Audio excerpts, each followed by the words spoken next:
والنهايات خلقت الله في خزين الأرض والسماوات وإعلانه وصحبه ما دامت السادات والقادات صلاة تفتح لنا بها أبواب الخيرات والسعادة في دار الدنيا وفي دار المعاد وبارك لنا بها في عمرنا وبرزقنا بأولادنا وعلى إخواننا من المؤمنين والمؤمنات والمسلمين والمسلمات أينما كانوا في جميع الجهاد والبلاد ونجنا بها وإياهم من جميع الأهوال والآفات ومن شر الحياة وشر الممات والي الحسنة وغودي الحاجات. قال المصنف رحمه الله ونفعنا به بجميع علومه في الدارين آمين. Asal yang ketiga, halaman 49, baris ke-6 dari bawah. Kenapa semalam kita wajib menjaga hati? Ada 5 alasan atau 5 dalil. Alasan pertama, Allah memadahkan, jika Allah, aku melihat, menilai hati seseorang. Alasan kedua, Nabi juga menjelaskan bahwasanya Allah itu memandang kepada hati, bukan kepada zahir badan atau zahir amal. Nah, alasan yang ketiga, asal yang ketiga, bahwasanya hati itu adalah raja yang diikuti. Jadi raja itu biasanya diikuti, dituruti. Kepala aja kita, dan kepala yang diitba sama aja, yang diikuti juga.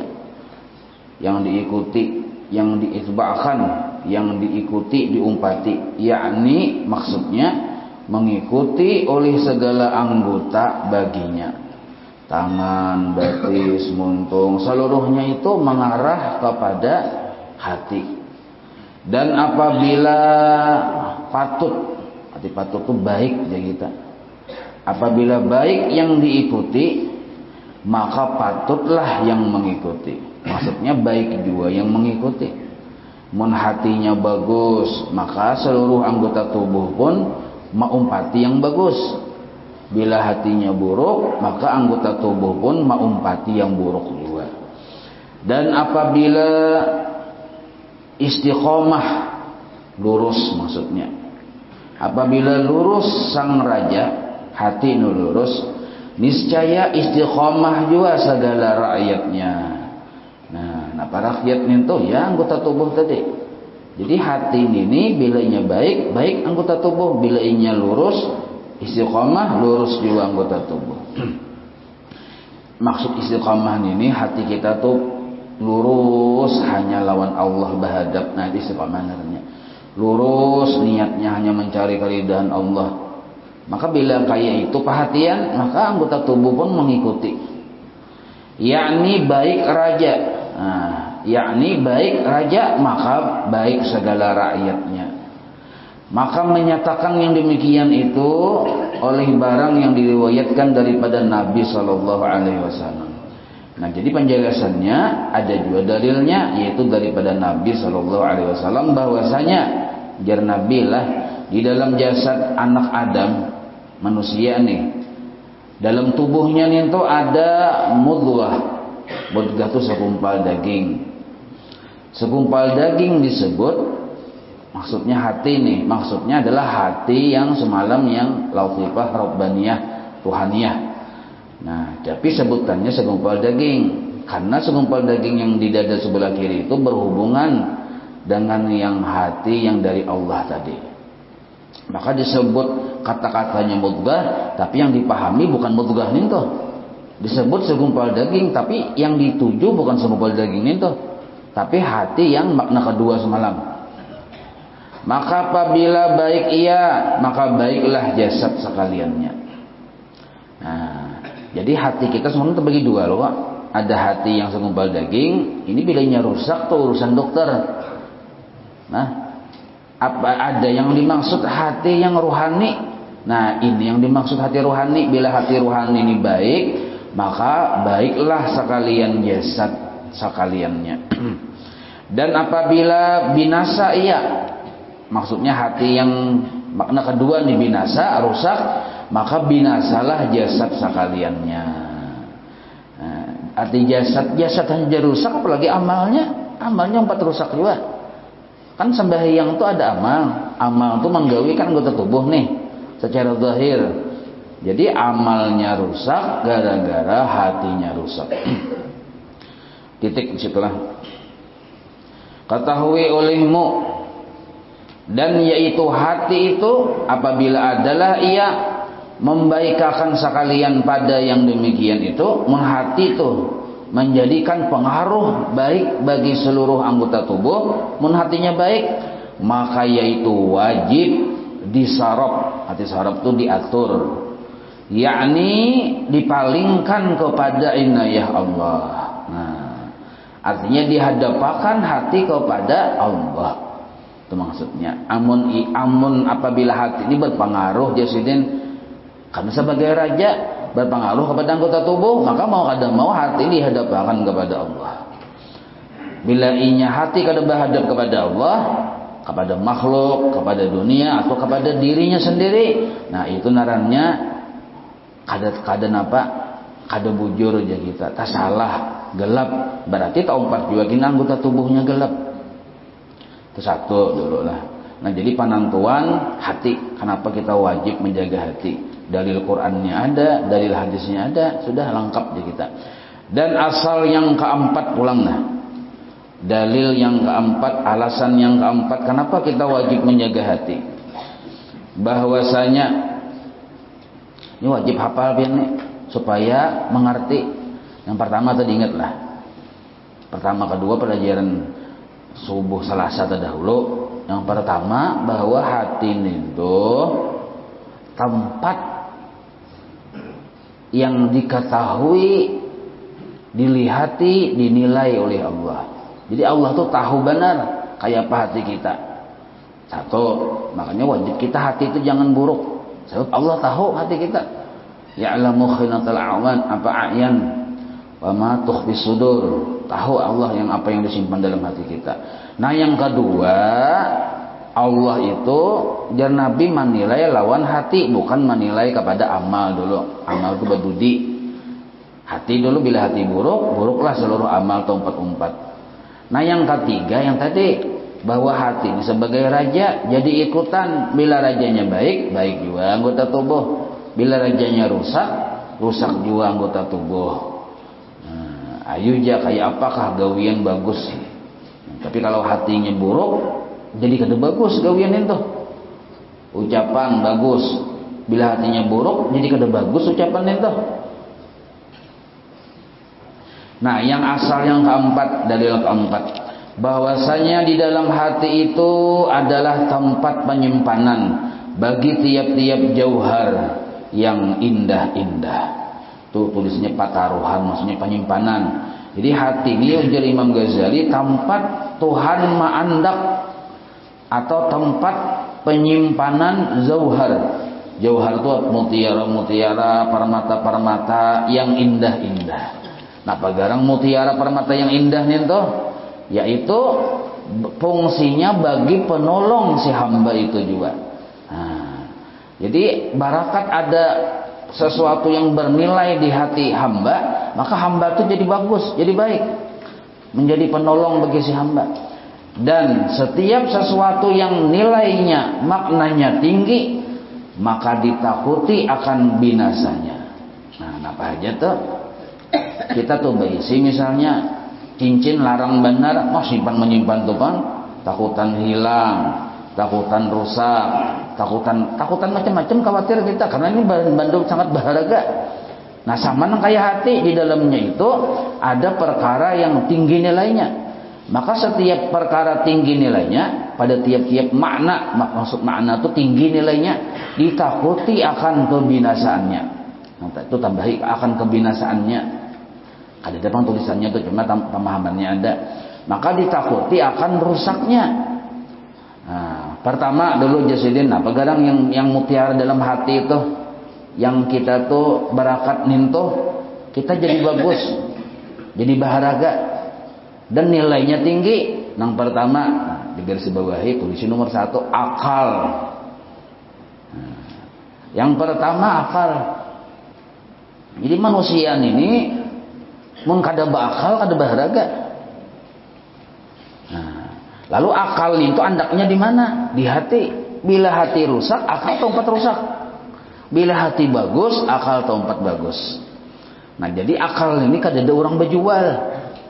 Nilainya tinggi, menjaga akal dengan cara menjaga hati.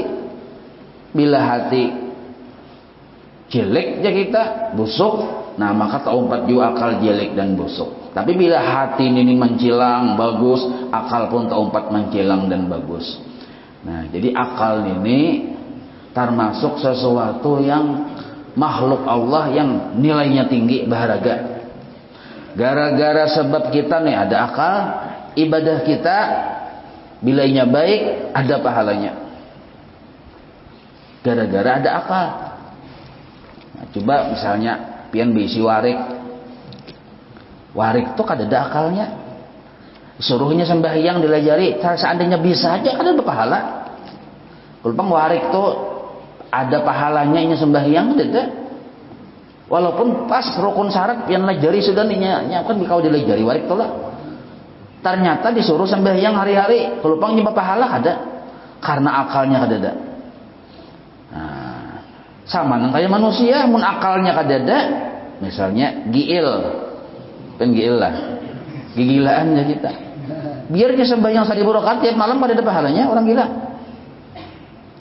Nah, kayak itu juga orang gila tuh bilanya berbuat jahat, kadada juga dosanya, karena kadada akalnya. Nah, makanya paling bagus supaya selamat dari hukum tuh ya mengaku gila.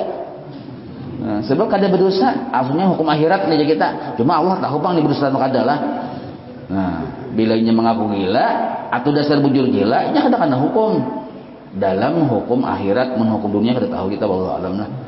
Nah, mun gigilaan inya berbuat amal baik kada ada pahalanya. Berbuat jahat kada ada dosanya. Nah, manusia kita bang yang ada akal nih, akalnya sehat nih, sempurna aja akal nih. Berbuat baik ada pahalanya. Berbuat jahat ada dosanya. Nah, jadi orang yang disiksa itu karena akalnya ada. Lalunya berbuat jahat, akalnya ada, disiksa Allah. Kenapa enggak ada mau bertobat ya Tuhan? Maka sudah kuberi akal. Nah, bilanya berbuat baik dan orangnya berakal, ada pahalanya. Nah, jadi akal ini fungsinya yang ada di hati kita nih, fungsi akal tuh mengarahkan kita kepada jalan yang bujur. Nah, itu akal. Walaupun jalannya sakit, dijalaninya aja oleh akal. Asal itu bujur, asal menyelamatkan lawan kita. Nah, terus itu karakter akal. Jadi asal orang tuh berakal aja, tentu yang ditujunya jalan yang bujur, jalan keselamatan. Walaupun jalannya itu berduri-duri, berapi-api, berjurang-jurang, tetap dijalaninya. Asalnya berakal. Mun inya tahu tuh subarang nintu nah surga, walaupun di jalan ini rusak, berjurang-jurang, berlubang-lubang, berduri-duri, tetap dijalaninya. Kenapa? Inya berakal. Dianya paling satu umat berdarah-darah, imbah tuh surga. Nah, itu akal deh. Karakter akal enggak itu. Nah, lalawanan akal ya nafsu. Karakter nafsu ini memikirkan nyamannya aja. Nya kada peduli kainan neraka kada pedulinya. Nah, jadi bila kita berpikir hanya nyaman sesaat saja, kada memikirkan dampak buruk kaina, nah itu berarti nafsu lah yang aktif gitu di hati kita. Tapi bila kita memikirkan keselamatan kita, kada peduli kain ini apakah yang wahyu ini, apakah yang sakit, apa kada peduli, yang penting kainnya selamat. Itu karakter akalnya. Nah, jadi akal inilah yang menjadikan amal baik kita tadi berharga. Tapi kada sedikit gara-gara orang itu memang ada akalnya lalu berbuat jahat, disiksa jiwa. Nah, maka akal itu andaknya di mana? Di hati. Andaknya tuh di hati. Jadi bila wadahnya itu buruk, busuk, maka taumpat yang di dalamnya bau buruk dan busuk. Satu dulu. Dan akal ini nilainya tinggi, benar aja kita. Maka di antara cara mensyukuri nikmat akal supaya akal itu lebih aktif, lebih on daripada nafsu, jadi bawa menuntut ilmu. Di antara niat orang menuntut ilmu itu karena mensyukuri nikmat akal. Sebab kada ada orang berjual. Lihat orang guna kada tapi mau menuntut ilmu yang fardu ain, ilmu yang manfaat nih. Kada tapi mau menuntut ilmu. Apa gawiannya? Gawiannya yang merusak akal misalnya. Nah, di hati apa bebungulan kan? Nah, bebungulan. Berjalan gini tak undur-undur. Yang ada pintar. Nah, padahal akalnya ada jadi rusak gara-gara apa? Nah, itu Bang. Kada disyukuri nikmat akal. Satu dulu. Nah, jadi arti akal sesuatu yang bernilai, yang karakternya ninto, berpikir kayak apa supaya kita selamat. Dan yang terlebih besar yang nomor 2, atau bukan berarti nomor 2 ini di tingkatan derajatnya lah, maksudnya penulisannya di sini nomor 2, yaitu ma'rifat akan Allah Ta'ala Azza wa Jalla. Di mana andaknya ninto? Di hati juga. Nah, jadi mutiara-mutiara yang larang harganya selain pada akal tuh, yaitu ma'rifat kepada Allah. Ada ma'rifat tuh andaknya dibatis. Tidak. Andaknya ma'rifat di hati. Makanya orang tuh walaupun seruk, walaupun matanya buta, talinganya tuli, tatapnya kau ma'rifat dengan Allah. Karena ma'rifatnya itu diandak Tuhan di hati seseorang hamba. Nah, dan sebab ma'rifat itulah, yaitu sebab bagi bahagia di 2 negeri. Orang nih ma'rifat lawan Allah di dunia, sakurang-kurang ma'rifat bisi keyakinan yang bujur, itu sakurang-kurang ma'rifat bisi keyakinan yang lurus. Ini menjadikan sebab inya bahagia di 2 negeri. 2 negeri aja kita, di dunia nang kaya surga, di akhirat pun masuk surga. Sebab apa? Sebab ma'rifat kepada Allah. Jadi orang-orang yang pindah daur, pusang, nyanyuk, mau, nah itu berarti gara-gara kada ma'rifat lawan Allah. Sakurang-kurangnya kita bisa ma'rifat itu awwaluddin ma'rifatullah. Sakurang-kurangnya paham. Nah, sakurang-kurangnya paham ya kita, mengerti. Nah, itu sakurang-kurangnya. Ciri orang yang kada paham lawan Tuhan yang tadi, pamaukan, pamunyakan, penyinggungan, penyarikan. Nah, itu ciri orang yang kada ada bisi ma'rifat di hatinya.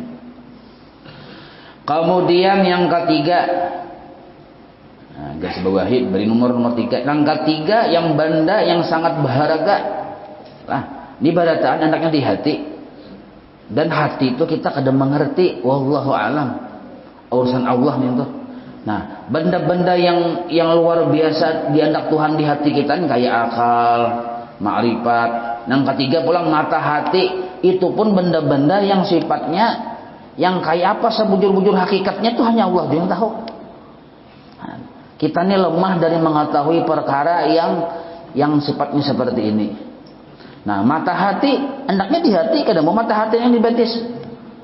Nah, yang yaitu memandang dengan dia didahulukannya dan kemegahan pada Allah Ta'ala. Nah, jadi mata hati ini fungsinya didahulukannya itu melihat sesuatu yang sebenar-benar ada, yang lebih dahulu, yang wajar ada, yang selayaknya ada. Nah, ini mata hati fungsinya. Nah, bahkan mata hati inilah yang melihat sesuatu yang orang kada melihat secara zahir matanya. Nah, itu mata hati itu. Nah, maka mata hati ini fungsinya 2, ada melihat sesuatu. Amun yang zahir ini bang sudah ada melihat sesuatu yang secara zahir kada kelihatan. Kasab narannya itu mata hati yang melihat itu. Nah, kasab ini terbagi 2, ada melihat yang kada terlihat oleh orang banyak. Nah, kayak di dalam tanah ada intan, dia melihat. Nah, itu tuh mata hati itu melihat tuh. Nah, melihat yang gaib-gaib itu mata hati juga, melihat keadaan misalnya di surga, melihat keadaan di neraka. Ada orang-orang wali yang kayak itu. Nah, melihat keadaan yang hal-hal yang misalnya dalam kubur. Nah, itu kasab hissi namanya. Melihat keadaan hati orang. Nah, itu fungsi-fungsi dari mata hati ini nih.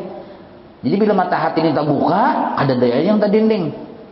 Tapi ada mata hati yang fungsinya ganal lagi daripada sekadar itu melihat yang gaib-gaib, tapi melihat lawan kebesaran Allah. Nah, ini disebut kasab ma'nawi namanya. Itu pun fungsi dari mata hati. Ainul basirah aja kita. Nah, maka mata hati ini di mana andaknya? Ya di hati. Kayak apa posisinya? Wallahu alam kita. Dan yang yaitu dengan dia didahulukannya dan kemegahan pada Allah Ta'ala. Nah maksudnya inya memandang kepada kebesaran Allah. Itu maksudnya lah. Azza wa Jalla. Kemudian lagi apa yang ada di dalam hati ini yang berharga benar. Maka yaitu niat yang kholisah di dalam ketaatan. Nah ini pun andaknya di hati juga. Niat yang kholisah. Arti kholisah itu niat yang baik. Orang tuh beramal lah, amalnya amal baik itu wajib dengan niat yang baik. Seandainya niat baik kadada di amal baik, maka amal baik itu ditolak Tuhan. Nah sekarang niat yang baik itu adalah niat yang ikhlas. Nah niat ikhlas itu di mana andaknya? Di hati. Maka niat baik ini larang benar juga haraganya. Nang kaya mutiara juga jasidin. Nah, andaknya dalam hati. Bila hatinya rusak, rusak biasanya niatnya. Nah, yang dengan sebab sebab niat yang baik di dalam ketaatan, nah, maka memperoleh diberi dia akan pahala yang berkekalan. Jadi kita tuh niat baik dalam beramal baik, maka pahalanya itu kekal aja kita. Sampai ke akhirat kita merasakan kena manfaat dari pahala itu.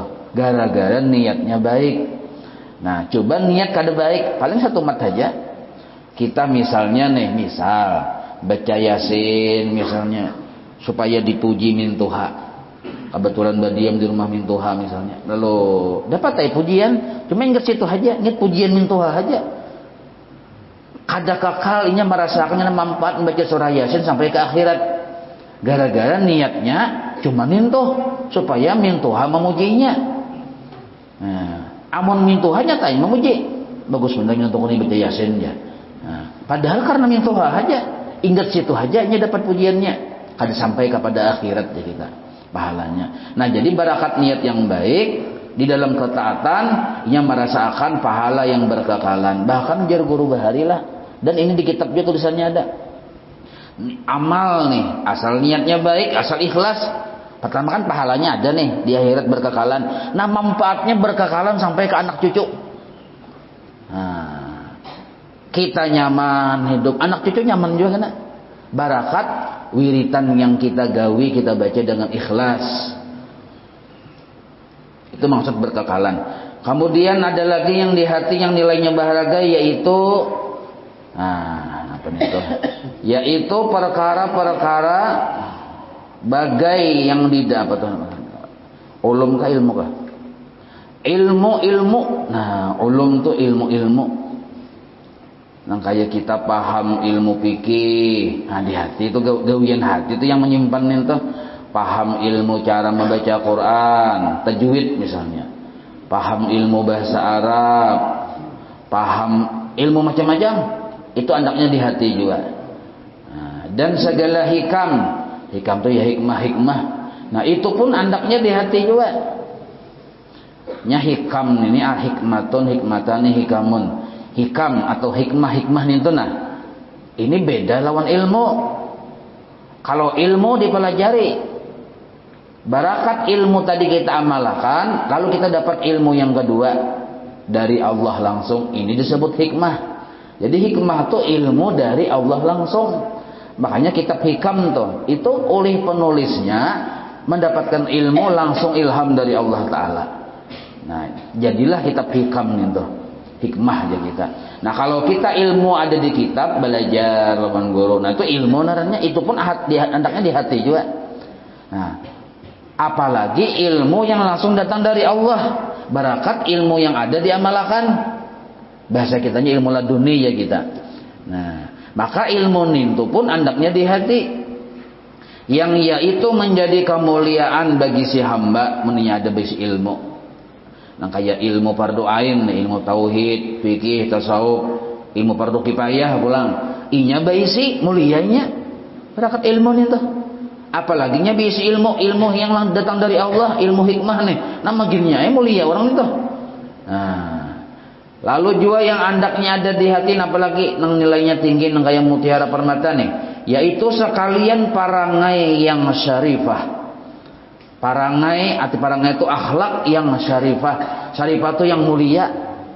Ridha, mulia kada? Mulia. Nah, di mana andaknya tuh? Di hati tuh. Tawakal, sifat mulia, andaknya di hati juga. Ada andaknya di batis, di tuhut. Nah, imbah itu sabar, syukur. Itu sifat-sifat akhlak-akhlak mulia, andaknya di dalam hati. Nah, maka jasidin hati ini tempat Tuhan mengandak perkara-perkara yang nilainya tinggi. Gara-gara bersifat sabar, kunci surga yang ada dapatnya dijolong kayaknya. Nah, berkat sabar tuh. Di mana andaknya sabar? Di hati. Bila hati rusak, ada sabar.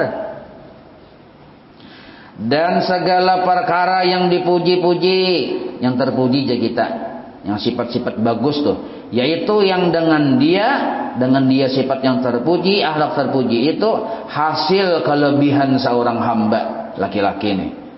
Disebut laki-laki, tempat bini-bini. Jadi barakat sifat-sifat baik tadi yang ada di hati nih, maka inya berisi kelebihan di sisi Allah. Nah, dan atasnya barang yang kami tafsilkan.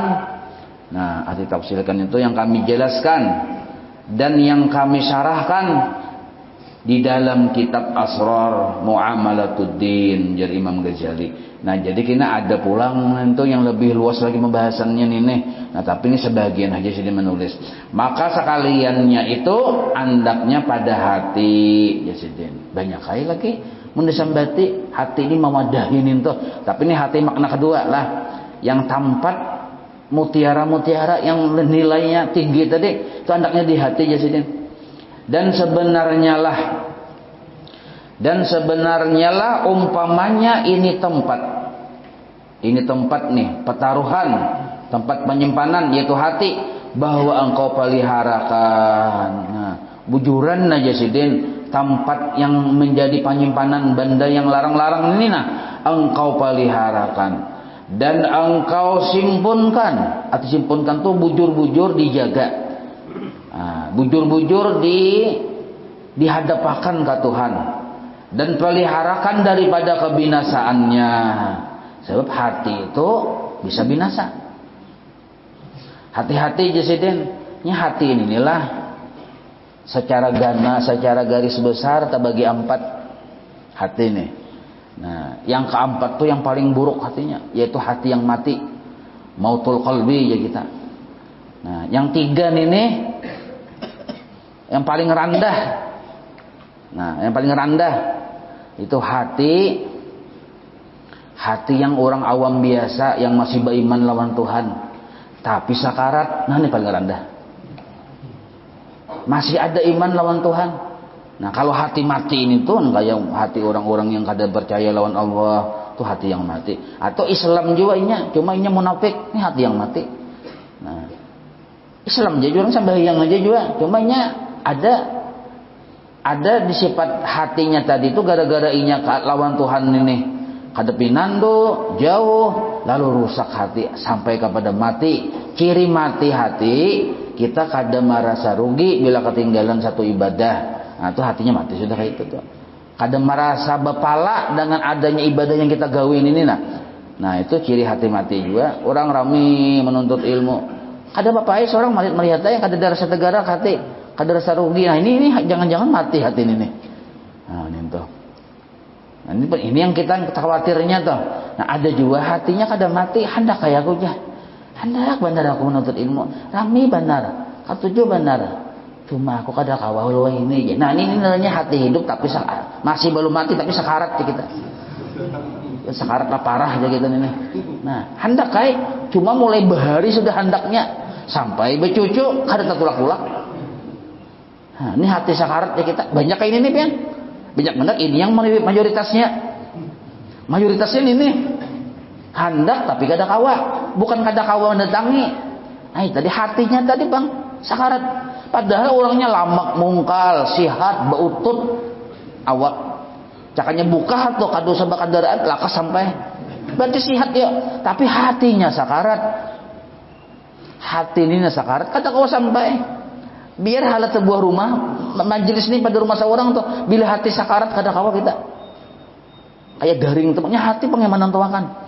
Nah tak tinggi sedikit hati mendekati sihat. Sihat sudah, tapi belum bujur-bujur sempurna kesehatannya. Ini hati seorang murid. Nah, hati seorang murid kita belum sempurna kesehatannya, masih ada sedikit gangguannya kita.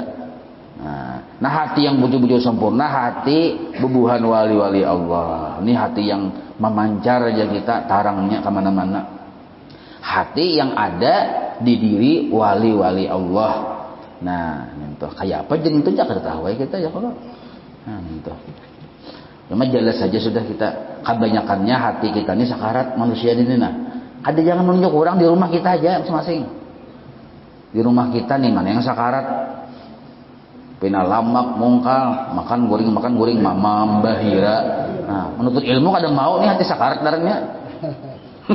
Hati-hati naranya gini sakarat nih, hati-hati bisa matinya. Nah, sekarang apa garang kematian hati ini tuh yang menjadikan penting benar kita perhatikan, karena suul khatimah tuh Tuhan menakdirkan orang suul khatimah tuh itu dari orang-orang yang hatinya mati. Hati suul khatimah tuh kan dua, ada yang ringan, ada yang berat. Ringan sebutannya aja, berat aja masuk neraka. Itu suul khatimah yang ringan. Yang berat tuh masuk neraka kekal. Nah, ciri masuk neraka kekal suul khatimah. Hati-hatilah bila pian misi keluarga kayak gini. Bapak menuntut ilmu. Mak meremehkan benar. Orang belajar fikih, meluasi longgurit aja itu aja. Anak duduk, bapak menuntut ilmu. Ini suul khatimah beratnya hati-hati. Nah, bila ada keluarga kita kayak itu, jangan-jangan pian kita saku misalnya. Nah, ini hati-hati. Ini ciri suul khatimah berat. Sebab kata-kata itu bisa memurtadkan seseorang. Bila ini perkara dibesarkan oleh Allah, lalu kita remehkan murtad kita. Nah, hati-hati. Bapak itu belajar itu aja. Ini seorang nih, sekali duduk aja langsung tamat ya. Nah, meremehkan kan nih. Nah, ada sedikit untuk meremehkan. Makanya orang yang meremehkan lawan Allah, meremehkan yang dibesarkan Allah, biasanya hidupnya kada bagus juga. Nah, di sini dipadahkan jasidin kenapa kita disuruh. Nah, hendaknya ini menjaga lawan hati, sebab dengan hati ini menjadi tempat Tuhan mengandak perkara-perkara yang mulia-mulia. Dan hendaknya jasidin engkau jaga daripada kebinasaan. Nah, dan daripada cemar-cemar. Cemar-cemar ini kada bagus. Dan engkau kawal. Nah, dikawal hati ini tuh. Dan engkau peliharakan daripada pencurinya dan parampasnya. Oh, banyak pencuri hati ini nih. Nah, lain pencuri hati yang lagu tuh nanti kan. Hatiku dicuri lain lagi nih tuh. Itu kisah bibinian bah melihat alakian handaknya hatiku dicuri ya, itu lain lagi kisahnya nih. Itu orang Karindangan. Nah, ini hati dicuri. Asalnya bagus hati. Sabar, hilang sabar, diambil setan sekalinya. Nah, itu maksud dicuri. Ya kita. Apa sih ini kan penyebaran lalu aja. Sedikit-sedikit kan menampiling ke orang ya. Nah, berarti kan dicuri nih hatinya. Sifat sabarnya dicuri, itu maksudnya. Dan engkau muliakan. Nah, hati ini dijaga, dimuliakan. Dan engkau besarkan dengan bagai-bagai kemuliaan dan karamat. Nah, kayak apa cara memuliakan hati? Dua. Nah, ditahliyah dan ditahliyah. Nah, dibarasihi yang rigat-rigatnya. Hanyar dihiasi sikat yang salah. Itu dulu pemulaan. Etikat yang ada gujur. Nah, sisanya hanya penyakit-penyakitnya tunggal butingan. Bila sudah itu hanya dihiasi. Nah, ini disebut memuliakan dengan karamat-karamat akan hati. Supaya tiada menghubungkan, arti menghubungkan itu mengotori. Nah, gitu. Supaya tiada mengotori dengan yang demikian itu hati. Nah, oleh apa? Supaya tidak mengotori akan hati itu daripada hati-hati ini kan, supaya jangan sampai ada menghubungi, artinya mengotori apapun itu juga daripada permata-permata yang indah, yang mulia-mulia yang ada di hati, yang besar-besar harganya, maksudnya nilainya tinggi-tinggi, oleh cemar-cemar. Nah, jadi menghubungkan tuh fa'ilnya jauh hendaknya oleh cemar-cemar. Nah, Supaya perkara yang indah-indah yang ada di hati tadi jangan dikotori oleh apa? Oleh yang cemar-cemar. Nah, dan didapatnya dengan dia, yakni dicurinya dan dirampas oleh pencuri dan perampas. Amun kada dijaga hati ya rusak sampai masuk ke dalam hati itu macam-macam yang cemar-cemar. Wal iyadzu billahi taala, dan kita berlindung dengan Allah jasidin. Dan berlindung kita dengan Allah Ta'ala daripada yang demikian itu. Nah, maka anu aja nah, ringkas saja pemahamannya nah. Cara kita menjaga hati, bila hati terjaga, berarti terjaga juga yang isinya tadi, yang nilainya tinggi-tinggi itu. Nah, pertama, jangan kada menuntut ilmu yang manfaat itu dulu. Jangan kada menuntut ilmu yang manfaat, satu. Yang kedua, baniat dan mungkawat tunggal dikitan ma'amalakan lawan ilmu. Nah, dua itu pun kita bila kawa menggawi sama artinya kita sudah memelihara lawan hati. Ilmu yang kita ketahui itu banyak tuh. Ada kawa pang sekaligus kita amalkan. Cuma berniat kita hendak mengamalkan, pasang niat. Yang mana kawa kita amalkan. Amun perkara yang wajib kada kawa kada. Nah, perkara yang sunat tunggal butingan. Nah, perkara yang wajib itu macam-macam tuh yang di hati. Nah, beginitan kita mengamalkan ilmu. Nah, itu dua. Nah, ketiga, menjaga hati nih, supaya hati terjaga nih. Jangan kita malapas wiritan-wiritan yang datang dari guru kita.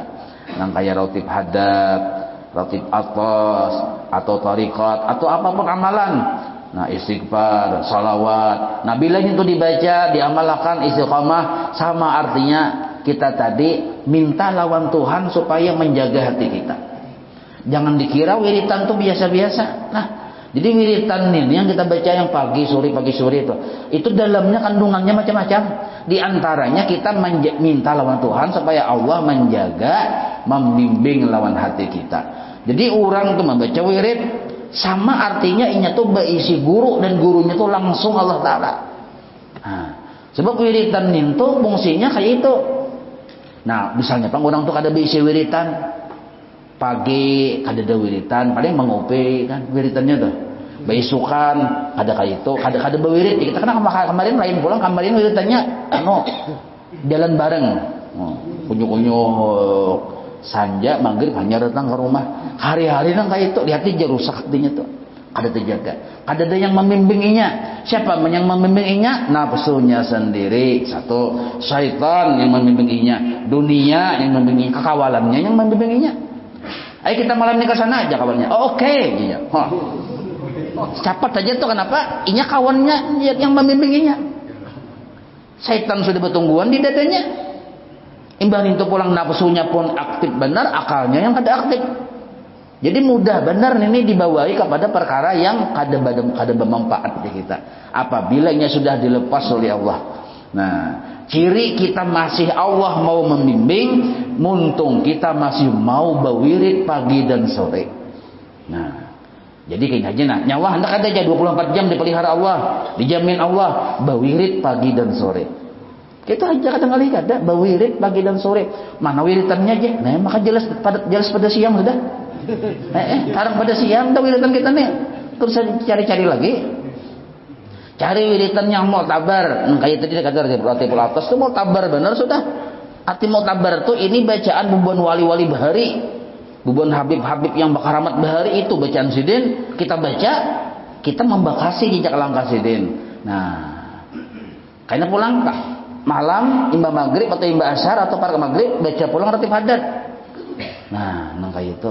Amun masih kita mau untuk membacaan itu berarti Allah masih memelihara kita, masih membimbing kita. Kayak itu aja kita mengetahui kita ini masih dibimbing Tuhan atau sudah kada diherani oleh Tuhan. Nah, insyaallah kita sambung. Wallahu a'lam. Maulaya salli wa sallim daiman abada ala habibika khairi khalqi kullihim ya rabbi bil mustafa balligh maqasidana waghfir lana ma madha ya wasi'al karami wa sallallahu ala sayyidina Muhammad wa ala alihi wa sahbihi wa sallam alhamdulillahi rabbil alamin taqabbalallahu minkum.